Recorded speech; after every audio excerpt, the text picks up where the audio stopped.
طلاق سے بری کوئی چیز ہے جس کے سائڈ افیکٹ کتنے زیادہ ہوتے ہیں بتاؤ نا. حدیث میں آتا ہے ان ابغض الحلال الی اللہ طلاق, حلال چیزوں میں سب سے ناپسند اللہ کو کیا لگتی ہے؟ طلاق. کتنی بری چیز ہے, کیونکہ طلاق کا مطلب دو جو زندگی بھر جنہوں نے ساتھ رہنے کا سوچا تھا ان کا بریک اپ ہو رہا ہے, وہ آپس میں کیا ہو رہے ہیں؟ جدا. اس سے دو خاندان ٹوٹ رہے ہیں, بچے تباہ ہونے کا خطرہ ہے, رول رہے ہیں. لیکن اگر فیصلہ کر ہی لیا ہو نا علیحدگی کا, تو قرآن نے کیا کہا؟ یہ کام بھی غصے میں کرنے کا نہیں, امساکم بمعروف او تسریح باحسان, محبت سے عزت کے ساتھ رخصت کرو. حالانکہ کتنے سائڈ افیکٹ ہیں اس کے, لیکن یہ بھی جذبات میں نہیں دھکے دے کے نکالا, ایک دم غصے میں جھاگ نکل رہا تھا اور دھڑ دھڑ دھڑ طلاقیں دے دی. نا نا نا نا نا, اگر مجبوری میں یہ کام کرنا پڑے تو رسپیکٹ کے ساتھ, عزت کے ساتھ, آرام سے اس کو کیا کرو؟ رخصت کرو. اس کا سارا جہیز واپس کرو, اس کو سارا مہر دو, عدت کا خرچہ دو, اور پھر اس پہ الزامات مت لگاؤ. نہ وہ آپ پہ الزام لگائے, نہ وہ کوئی پوچھے کہ کیوں علیحدگی ہوئی, بولے بھائی ہماری آپس کی انڈرسٹینڈنگ نہیں تھی, ہمارے ذہن نہیں ملتے تھے آپس میں, اس لیے ہم نے ارادہ کیا کہ ہم کیا ہو جاتے ہیں؟ الگ ہو جاتے ہیں. تو ایسے برے عمل کو جب اسلام کہتا ہے کرنا ہی ہو تو تمیز سے کیا جائے, تو جو تمیز کے کام ہے ان کو بھی بدتمیزی سے کرنا کہاں سے جائز ہوگا؟ ابے کیسے سمجھا, میں بھی بدتمیزی پہ آ گیا ہوں, اصل مسئلہ یہ ہے. آپ کہیں گے بیان تمیز سے ہو رہا ہے, خود مفتی صاحب کس پہ آ گئے ہیں؟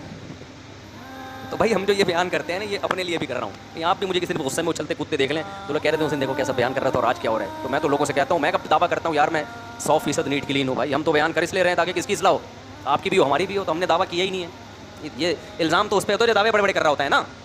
کیا خیال ہے بھائی؟ ہم تو بیٹھے ہیں بات چیت کے لیے یار, قرآن و سنت یہ کہتا ہے, اللہ کرے آپ کو بھی توفیق مل جائے, اللہ کرے ہمیں بھی توفیق مل جائے. ہم تو اس لیے بیان کر رہے ہیں کہ اللہ مجھے بھی توفیق دے. اس لیے ایسا نہ کبھی میں غصے ہو رہا ہوں کلپ بنا کے ڈال دو دیکھو بیان کیا کر رہا تھا. تو بیان میں کر اس لیے رہا ہوں تاکہ اگر میرے اندر غصہ ہے تو وہ بھی کیا ہو. اچھا بعض دفعہ مصنوعی غصہ کرنا پڑتا ہے گھر میں, تو یہ سیٹ اپ بہت ضروری ہے. آ نہیں رہا ہوتا آدمی, تھوڑا روب رہا ہے, جیسے بچے کو یوں کر کے آنکھیں دکھاتے ہیں نا, بعض دفعہ آ نہیں رہا ہوتا, لیکن وہ سیاسی غصہ ہے, وہ اس کی اہمیت کا میں منکر نہیں ہوں. وہ گھر میں بیگم کے سامنے بھی, ساس سسر کے سامنے بھی, وہ الٹی باتیں منہ سے اوپر سے اللہ کو کہہ دیا کرو اللہ میں اتنا الٹا ہوں نہیں, ایسا نہ فرشتے لکھ کے الٹا ہی لٹکا دے جنت میں. وہ پھر سیاستاً اس طرح کے ڈائلاگ ہوتے ہیں کہ بیگم قابو میں نہیں آ رہی, تو بیگم جب میری کھوپڑی گھومتی ہے نا تو میں کچھ سوچتا نہیں ہوں. یہ صرف ڈرانے کے لیے, کیونکہ اگر آپ نے اس کو بتایا کہ میری کھوپڑی گھومتی ہی نہیں ہے اور میں بہت پولائٹ آدمی ہوں اور میں کنٹرول میں رہتا ہوں, تو وہ کنٹرول سے کیا ہو جائے گی؟ باہر ہو جائے گی. بعض دفعہ وہ خواتین جو بیان نہیں سن رہی. تو گھر میں چونکہ مرد کو اللہ نے بنایا ہے سربراہ, تو سربراہ کا روب ہونا کیا ہے؟ ضروری ہے, ورنہ ماتا ہے سارے کنٹرول سے باہر. تو وہاں سیاسی ڈائلاگ کے طور پہ آپ یہ رپورٹ پیش کر سکتے ہیں کہ بیگم میرا تو ماضی بہت خطرناک رہا ہے, میرا جو ماضی ہے نا پاس, آپ واقعات دیکھ لو. وہ ایک آدمی گیا نا جب شادی ہوئی, تو جیسے ہی کمرے میں گیا تو بلی میاؤں میاؤں کر رہی تھی, اس نے اٹھا کے اس کی گردن مڑو کے پھینک دی. تو بیگم ڈر گئی, ابے یہ کیا ہے؟ یہ سیاسی چیزیں ہوتی ہیں. وہ دو بھائیوں کی شادی ہوئی, ایک بھائی کی بیگم کنٹرول میں تھی, دوسری کی کنٹرول سے باہر تھی. ایک تو خواتین وہ نا رپلائی کرنا شروع کر دیتی ہیں ایسے لطیفوں پہ کہ دیکھو عورتوں کے خلاف ہے اور مردوں کو بدتمیز بنا رہا ہے. وہ بھائی پورا بیان سن لیں تو یہ ایک اتنا سا چٹکلا نہ نکالیں. پورے بیان میں تو بیان ہی تمیز پہ ہو رہا ہے نا, یہ تو کچھ سیاسی ٹوٹکے ہیں, اس کا مقصد آپ کو کچھ چنگیز خان بنانا نہیں ہے. تو ایک آدمی تھا, وہ جب گھر میں دو بھائی تھے, 6 مہینے ہو گئے شادی کو, ایک کی بیوی کنٹرول میں اور ایک کی کنٹرول سے باہر. اس نے دیکھا کہ یار ایک کی تو اتنی فرما بردار ہے. اس نے پوچھا یار تو نے کیسے کنٹرول کیا؟ کہہ رہا میں جب گھر میں آتا تھا کوئی گلاس ولاس پڑا ہوتا تھا نا راستے میں, تو ہٹا کے تمیز سے رکھتا نہیں تھا, لات مار کے ہٹاتا تھا اس کو. ہٹائے کس نے؟ بیگم ڈر گئی کہ یار یہ گلاسوں اتنے توڑ دیے اس نے, تو ایسا نہ غصہ ہے تو مجھے ہی نہ توڑ دے. ڈر گئی وہ. آج کل ڈرتی ورتی نہیں ہے, پہلے بتا دوں میں. آج کل آپ لات سے توڑیں گے وہ دانت توڑے گی آپ کے. تو یہ ونس اپون اے ٹائم. آج کوئی اور طریقہ اختیار کریں, وہ سیاسی لیکن اسٹائل تھوڑا چینج ہو. تو دوسرے نے کہا کہ چلو یار ہم بھی کل سے گلاس توڑنا شروع کرتے ہیں. آیا گلاس توڑا, بیگم نے کہا یہ 6 مہینے پہلے کرنے کا کام تھا اب نہیں.